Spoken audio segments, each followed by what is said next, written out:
After completing this course, now I got the placement from the Reliance and I have got the role of senior software test engineer with the package of 14 LP. So it was like the 100% hike I have got. Intellipaat has played really a crucial role in this. Around 2 months, I completed the course.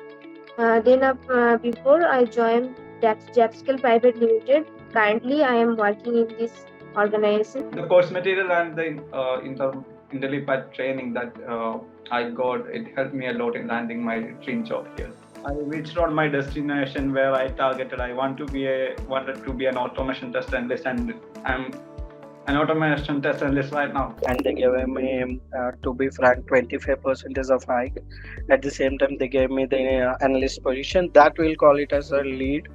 So that position I got it after this. Intellipaat just give me the proper roadmap, and give me the confidence that now I am job ready person, and due to the Intellipaat only, I got placed in EduNext Technologies as a software engineer. I got a good amount of hike. Thank you, Intellipaat, for providing the best career to us. Switching from the manual to automation testing, that is not the easy task. I can tell this is the best achievement for me. Even I got the 200% hike after taking this training. Previously, I was working in the Accenture as a manual tester, and currently I am working in the ISS stock as the automation tester. And I got around 75 to 80% hike into my next role. After I completed my software testing course, I got around 30 to 40% hike of salary. This is very helpful to